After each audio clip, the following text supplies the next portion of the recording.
RCF en Bourgogne, le flash, Hugo Sastre. Bonjour à tous. Donald Trump a confirmé hier soir son souhait de se retirer de l'accord de Paris sur le climat signé lors de la COP21 fin 2015.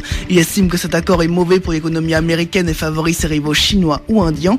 La Chine, également un gros pollueur, a de son côté confirmé son soutien au texte. Emmanuel Macron a affirmé que la décision de Trump était une erreur et que ce n'était pas la planète qu'il faut laisser aux générations futures.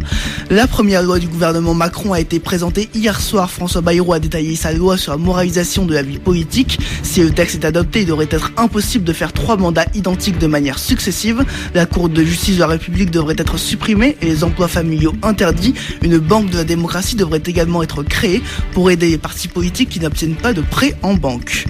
Le Français Thomas Pesquet est de retour sur Terre. Aujourd'hui, il a passé 6 mois à bord de la Station Spatiale Internationale. Il a effectué plusieurs expériences scientifiques, dont une sur les graines de moutarde, pour comprendre pourquoi elles poussent vers le bas.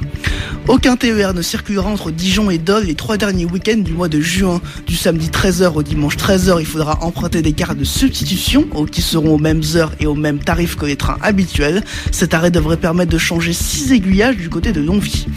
Ce week-end est organisée la 4e édition de la montée d'Urcy. Le but est de monter une côte de 2,5 km en voiture de collection entre Arcey et Urcy. Il s'agit de rendre hommage à Hubert Prétin qui a monté cette course dans les années 70 et 80. Aujourd'hui, ce n'est plus une course, il n'y aura ni vainqueur ni classement à l'arrivée. Le 7 juin, une coupure d'électricité est à prévoir à Sensey et Dijon. Initialement, il s'agit d'alimenter en électricité un nouveau bâtiment, mais cela servira également à améliorer la qualité de la distribution électrique. Les travaux se dérouleront rue Aristide-Berge. La meilleure portraitrice de France est originaire de Montbard. Pour cela, Sonia Blanc a dû réaliser 12 portraits différents de couples, d'enfants ou encore de familles. Elle a été jugée sur des critères artistiques mais aussi techniques. La jeune femme possède un CAP en photographie. Les 200 hectares des étangs d'Or et du parc Écoloisirs du côté de Beaune ont pour but de sensibiliser le public à la sauvegarde de l'environnement. Leur entretien est donc assuré par 9 brebis plutôt que par des engins mécaniques. Cela permet de limiter la pollution, mais aussi de sauvegarder les brebis solognotes qui sont en voie de disparition. À Montbard, l'école Joliot-Curie reçoit l'école de Tournu, de Chalon-sur-Saône, de Chenauve et de Longwy.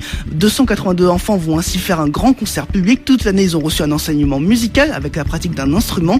Chaque école jouera 3 morceaux. Ensuite, ils interpréteront ensemble 2 morceaux. Ils termineront par une chorégraphie puisqu'ils ont été initiés aux percussions corporelles.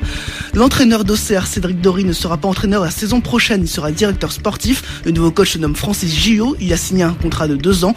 La météo de ce week-end devrait être pluvieuse jusqu'à samedi. Ensuite, dimanche, signe le retour du soleil. La maximale sera de 21 degrés à Mâcon.